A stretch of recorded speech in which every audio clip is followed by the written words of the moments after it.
Yes, people, how is it going on this fine Tuesday afternoon? Welcome back to Lily White Lane. Hope that you're all doing good. Hope that you're all keeping safe and well.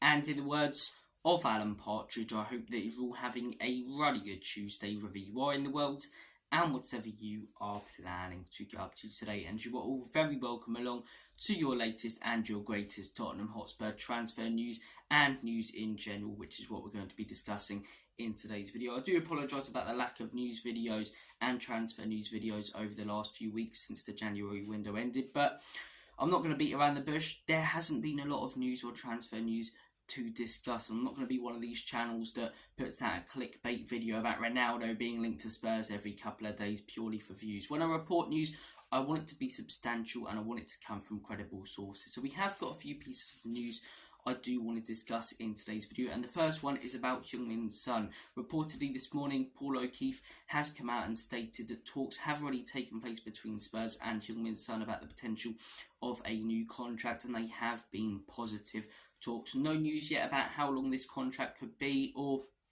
when it could be signed, but as I say, I think I speak for most Spurs fans when I say I'm very happy for Son to sign a new contract. The guy's been as loyal as they come. And look, Harry Kane's been given so much credit, with his time at Spurs. Rightly so, the guy was an absolutely world-class player and still is. But Heung-min Son still isn't given enough credit as he deserves, in my opinion. We bought him for, 10, 15 million?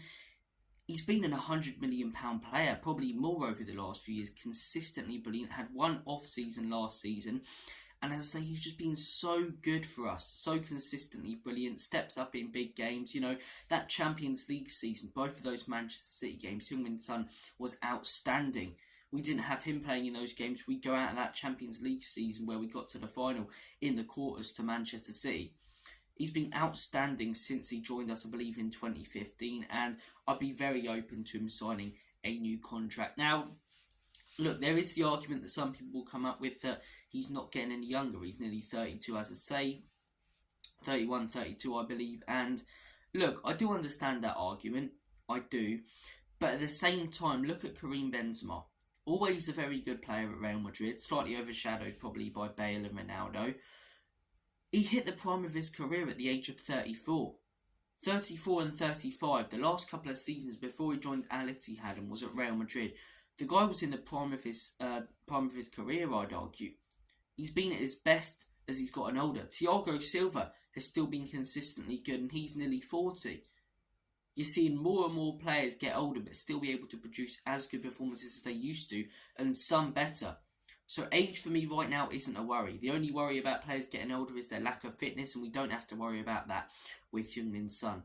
Fit as a fiddle, the guy's a world-class player, and I don't throw that term around loosely like a lot of football fans do, but I think he deserves it. Consistently, apart from last season, 20 plus goals a season, he's a very, very good player, and I'd be very happy for Spurs to tie him down to another long-term contract. So look, comment your thoughts down below.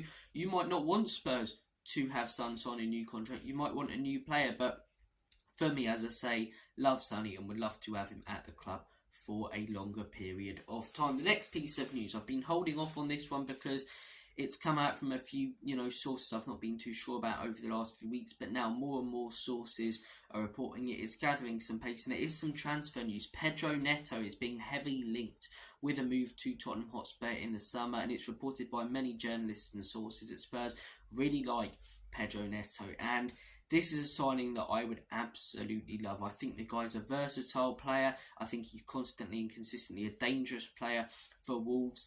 And think about the way Ange Postecoglou could utilise him. Heung-min Son on the left wing, Pedro Neto on the right wing. Whenever we're trying to counter-attack a team, that pace that we're going to have. The pace across the board with Mickey at the back as well. I'd absolutely love Pedro Neto. He's a pacey, quick player. He's unpredictable, which is one of Kulusevski's big flaws. Kulusevski's crossing's quite consistently good. He's really good at holding the ball up. But he's very predictable. Every time he gets the ball on that right-hand side, you know he's going to cut inside and either shoot or cross. And a lot of the time, teams read him. You really struggle to do that with Pedro Neto. You don't know if he's going to, run on the outside, whether he's going to cut inside or not.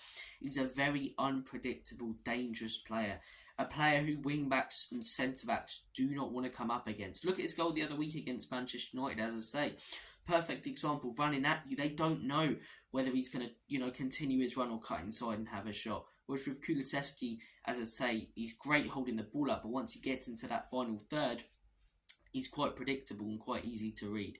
It's the opposite with Pedro Neto. I think the guy's done really well at Wolves. I think if we're going to buy him, it's probably going to be 60 to 100 million within that region. It's hard to predict, as I say. Some people saying around 60 million, some people saying around 80 million.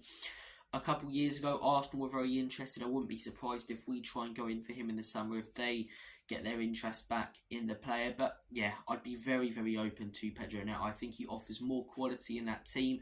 Brennan Johnson for me isn't good enough, and Pedro Neto, Kulusevski, those are two very, very quality right-wing options who offer very different things. And as I say, that's what we're trying to build now, in my opinion. I think first team-wise, you look at that first team and go, yeah, we've got a bit of quality in every single position. Every player in that first team is good. We want to build a squad now, a squad that can rotate, so we can have two first teams that can step in, do a job, and that we can trust to pick up points. And if we can get, as I say, a really good squad is the sign of a team that can contend for titles, trophies, FA Cups, Carabao Cups, European titles. So it's all about improving that squad now. If we bring in Pedro Neto, we can constantly rotate him with Kulusevski. You can also play as an attacking midfielder, as I say, if there's a Maddison injury or Maddison misses out on a game. On the left wing as well, I'm sure he could do a good job there.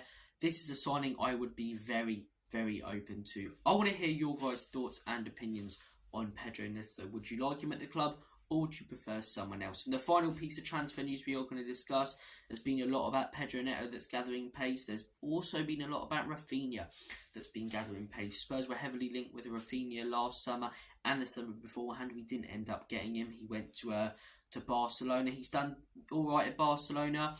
I really like the guy at Leeds. I think he kept them up that season where Jesse Marsch came in. But for me, I'd prefer Pedro Neto for a few reasons. Number one, Pedro Neto is a more consistent player.